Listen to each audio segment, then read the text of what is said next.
The storm came like a thief in the night, child. One moment, I was sitting on my porch, listening to the crickets sing in the dark, and the next moment, the sky opened up as though God himself was weeping. The rain didn't fall gently. No, it slammed against the earth like fists on a door. The river behind my little house rose with anger, and before I could save even a photograph, the water broke through. Therefore, I watched my home, the place where I raised your father, the place where your grandfather built every wooden beam with his hands, swallowed by the flood. I remember standing barefoot in the mud, clutching only a small bag with what little I could grab. The sound of furniture breaking, walls crumbling, and memories dissolving into water still echoes in my ears when I close my eyes. But I survived. And survival, my dear, always comes with choices.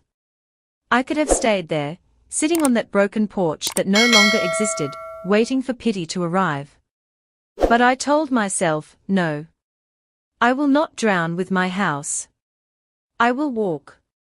And therefore, I walked through the storm, through the rising water, to the only place I thought I would be welcomed, my son's home. When I arrived at his big white house, I was trembling, wet to the bone, my clothes clinging to my skin. My hair was dripping, my hands were shaking, and yet I carried hope in my heart. I knocked, child, with the same hand that once rocked him to sleep when he was a baby. And he opened the door. My son. My own flesh and blood. At first, he looked shocked. He said, "Mom. What happened?" I told him, with tears streaming down my face, the water took everything. I have nowhere to go. For a moment, I saw the little boy in his eyes, the boy who used to run into my arms after school, the boy who once whispered, "Don't ever leave me, Mommy." But then his wife came to the door. She looked me up and down, her face sharp like glass. And she said words that sliced deeper than any flood could. She said, "We want privacy." Child, do you understand the weight of those words? Privacy. As if I was a stranger. As if the woman who carried him for 9 months, who sacrificed meals so he could eat, who worked day and night after his father died, as if I was nothing but a shadow at his door. But I stood there, trying to smile, trying to pretend her words didn't cut me.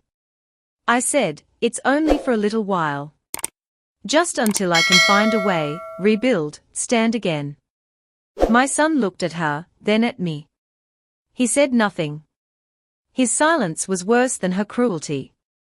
Therefore, I knew in that moment that the flood had not just taken my house. It had revealed the truth of my family. I was no longer welcome, where I thought love would live forever. That night, as I sat outside on their porch, the rain still falling around me, I whispered to myself, if my own child can turn me away, then I must turn toward something greater. I must turn toward strength. And child, that was the beginning of the hardest lesson I ever learned. Sometimes, the deepest betrayals do not come from strangers, but from those we gave everything to. Child, when your son turns you away, where do you go? When your home is gone and the family you built with your very breath closes the door, what do you do? That night, I asked myself that question as I sat on their porch, wet and shivering. Therefore, I rose. I told myself, you must walk again. And I walked into the dark streets, with no umbrella, no plan, no safety. The rain soaked me, but my tears burned hotter than the storm. I found shelter in a church basement that night. The priest didn't ask questions, he just gave me a thin blanket and a bowl of soup. The soup was watery, but it was kindness in a bowl. And kindness, child, can taste richer than gold when you have nothing. But life did not grow easy. Every morning, I searched for work. I scrubbed floors in diners where no one even looked me in the eye. I washed dishes until my fingers cracked from soap. I folded laundry for strangers, while my own clothes stayed damp and smelling of mildew. Therefore, I learned the art of swallowing pride. Pride does not feed an empty stomach. Pride does not give you shelter. Survival does. There were nights when I lay awake in that cold church basement, listening to the whispers of the other lost souls. Some were broken by alcohol, some by mistakes, some by cruelty of others.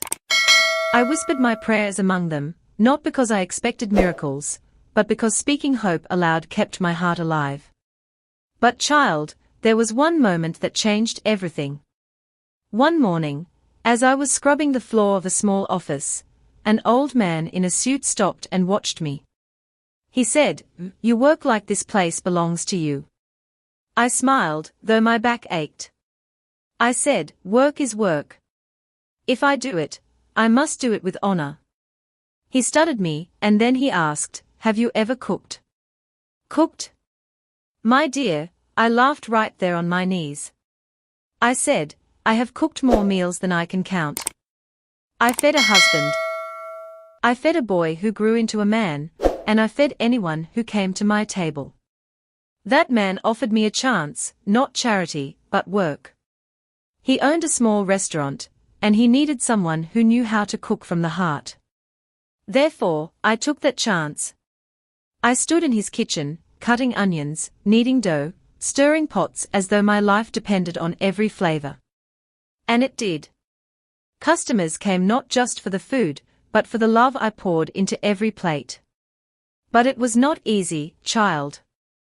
My hands blistered, my feet swelled, and I often worked until midnight. Yet every dollar I earned, I saved.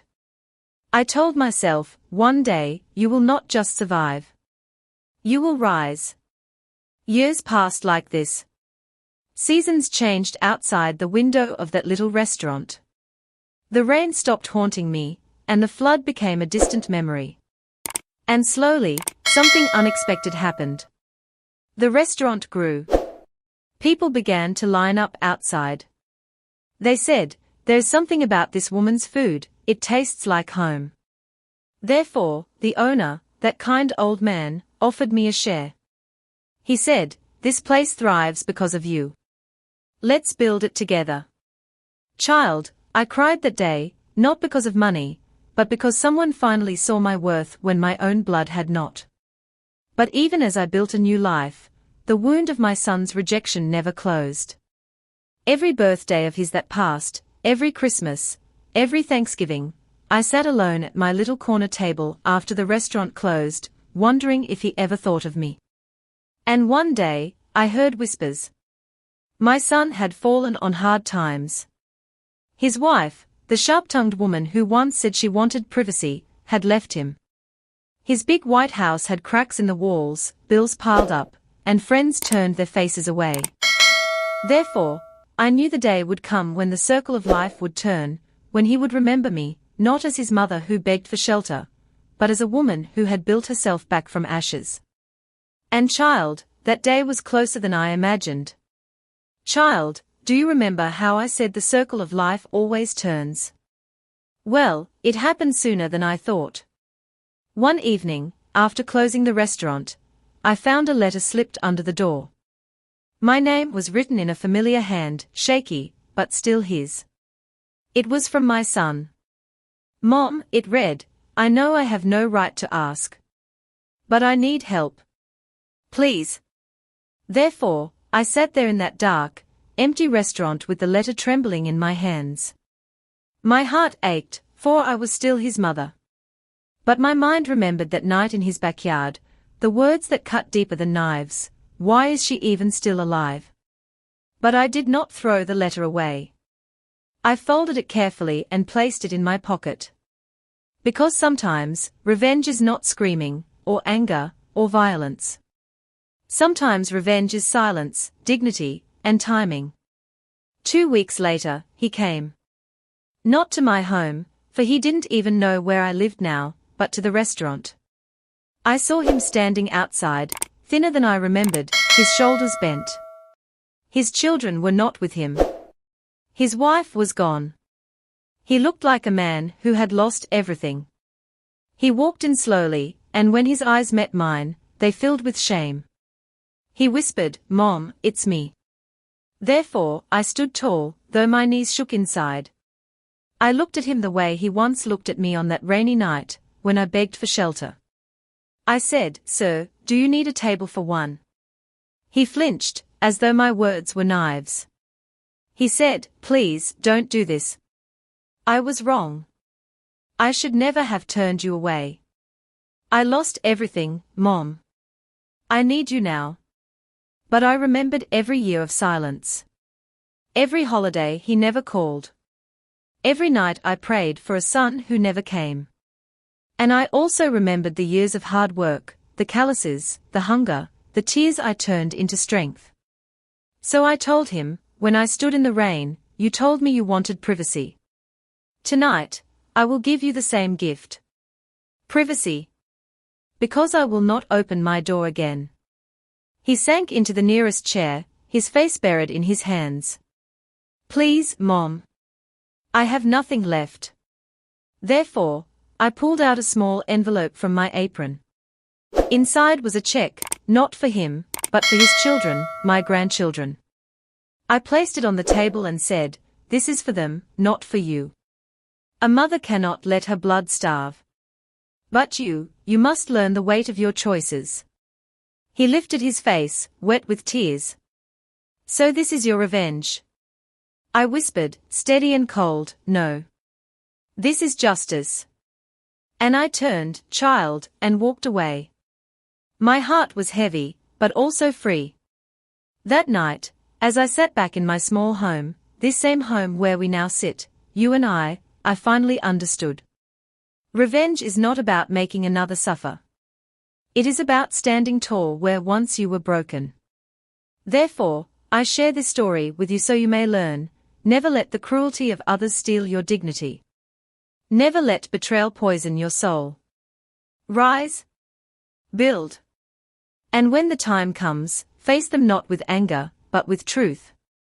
Because the greatest revenge, child, is living strong enough to show them that the one they cast aside became the one who survived. The grandmother leans back, her wrinkled hands resting on her grandchild's. Her eyes glisten, not with bitterness, but with hard-earned peace.